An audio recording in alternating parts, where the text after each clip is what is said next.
Welcome back to another Short Legacy League. We have Bant Stoneblade versus Yorion, Death and Taxes. Connor's kept 7, he'll be on the play. Dan has kept 6, will be on the draw, obviously. This is a pretty interesting matchup for both decks. They are both playing the Stoneforge package, which is, in both of these decks normally kind of thing. The interesting thing will be if Dan can land a True Name Nemesis and kind of control the board early, or if Connor's going to get out ahead. Looks like Dan did take care of the Mother Runes, but Connor is able to land a Stoneforge Mystic. See if he has a Force of Will for this. He does not.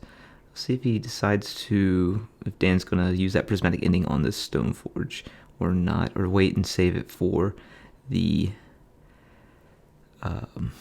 Lion Sash that Connor went and got. Looks like he's going to go ahead and take it out on that Stoneforge Mystic. I think the Lion Sash would probably have been the better threat here. I can see both sides of it from Dan's side, just to get that threat off the board, just in case Connor actually already had the Cauldron Complete in his hand. It does look like Connor did have the Batter Skull, so that's pretty smart there. So it's not a bad idea for him to get that off the board. But he's going to have to work through quite a bit here. He needs to find some answers fast for this Lion Sash or anything else that Connor's going to have, because it can grow very quickly because it just eats permanents. It doesn't eat, just doesn't have to eat creatures.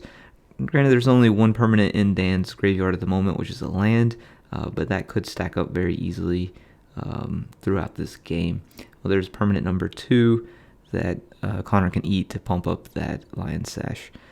And goes and gets a forest, and is going to play a Delighted Halfling here. Just looking over both the lists, I mean, Connor has got a pretty good setup here. He can just protect this Lion Sash, and he'll be alright. Drawing another Mother Runes would be backbreaking.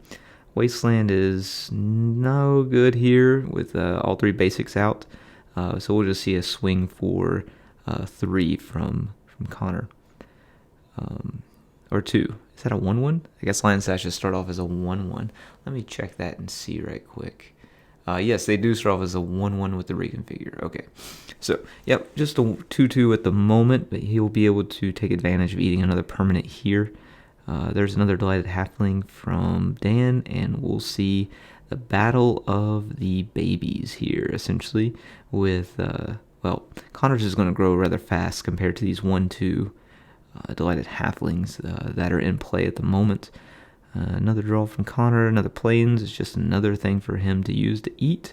But he also has Yorion in his hand now, so he can get that moving. He probably wants to wait until he has enough mana to protect the Yorion with the Caracas, and that's what he chooses to do.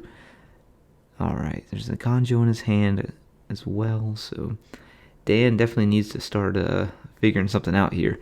Doesn't look like he has any major board wipes in his main deck. Just 3 Prismatic Endings and 4 Swords of Plowshares. 3 Teferis will also help out quite a bit. He is running 2 Uros and a Timeless Dragon, so he just really needs to dig and find what he's looking for here.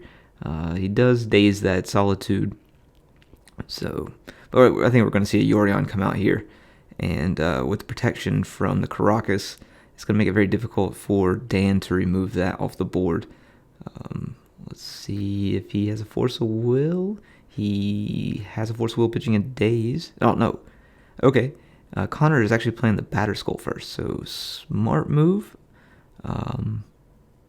Yeah. Okay. So that was a pretty good bait spell, so the Yorion can resolve next turn. Dan slowly 2-for-1ing himself.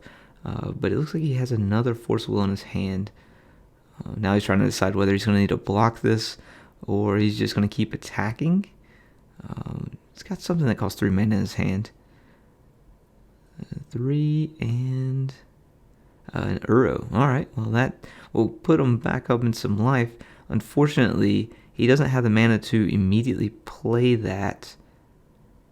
And then Connor can just eat it, and that just pumps up the Lion Sash even more and allows him to, I don't know, I may have kept that Uro and used it for the Force of Will that he knows that Connor has the Yorion in his hand. So very interesting choice there from Dan, but I guess he's just trying to pick up some mana there. Alright, so 4 coming across at Dan at this point, putting him back down to 8 if he chooses not to block. He's going to block, which will also feed the Lion Sash. So we'll see the Yorion come down here, choosing to flicker nothing. And he'll be able to eat that Delighted Halfling. No life changed on the board, unfortunately, but he is actually at 8 life, not 12, with that last attack. So, and now let's see if he eats his own Batter Skull here. He does eat his Batter Skull. Okay, so pumps that up to 5. He can reconfigure that over to Yorion now and just attack over top of the Delighted Halfling. So Wasteland, and we'll see an attack. Delighted Halfling is going to block. I guess he chose not to reconfigure here, so 4 damage. That should put him down to 4 life, not 8, I believe. Maybe I missed something. 7. Okay, maybe I did miss something there. You guys can tell me in chat if I did. Alright, so there's a True Name Nemesis. A little too late to the party here, unfortunately, as Connor does have the flyer in play. And he can reconfigure here. So we're going to see an eat on the land and probably the Delighted Halfling. So that's an 8/8 Lion Sash, or it gives +7/+7 over to the Yorion with a reconfigure. And that looks like it's what he's going to do. And pack it up for game number 1. If you've been enjoying our content, please be sure to like, subscribe, and leave a comment below.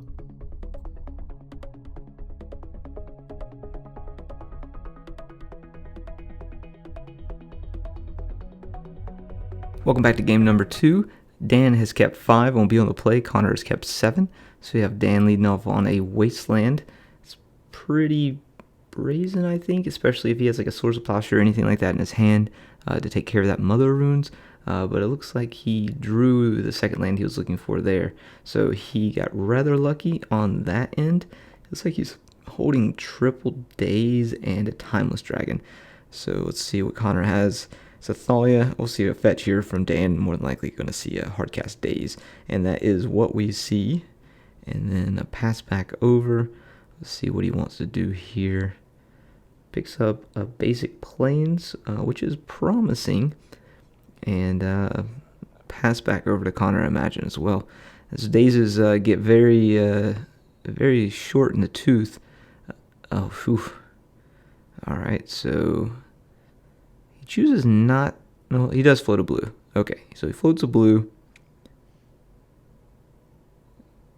And he uses the Timeless Dragon and the blue mana.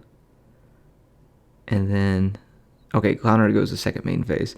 And he's going to play a Samwise to get that Wasteland back. It's a very cool addition to the Death and Taxes deck. Is the Samwise, the Stout-Hearted, that allows him to get back a permanent that went to the graveyard this turn when it comes into play. It also has Flash. So he's able to Wasteland and then play Samwise, obviously, and then put the Wasteland back into his hand for the following turn, which lines up perfectly with the Tundra that he went and got with the plane cycling from the Timeless Dragon. So Timeless Dragon's a 2-mana plane cycler as opposed to the new 1-mana plane cyclers, but it does have not Entomb, but I believe that's called, let me look and see, Eternalize for 2 white and a colorless. It's a really neat card as well. We did play it in Death and Taxes for a little while until Samwise came out, and it kind of took over, and the deck took kind of a different path after that.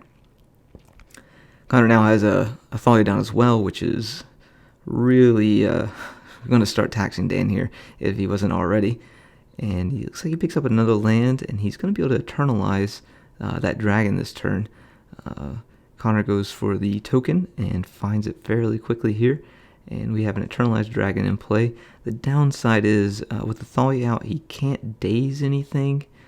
because he is tapped out. Connor does have that Flicker Wisp in his hand as well, and he's able to, and Connor could pay for the days as well, but flicker that the Timeless Dragon out of play.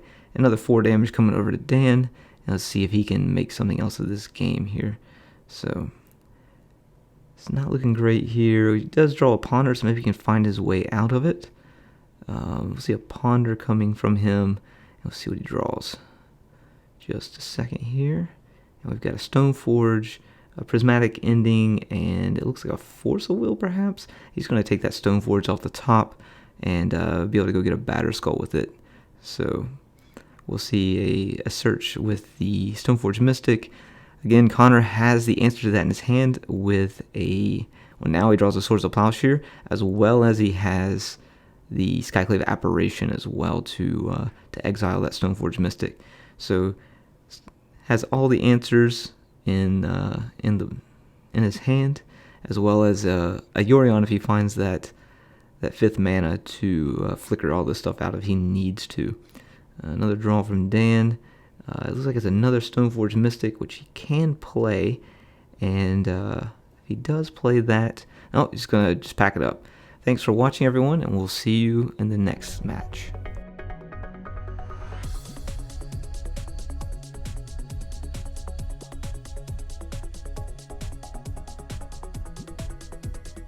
If you've been enjoying our content, please be sure to like, subscribe, and leave a comment below.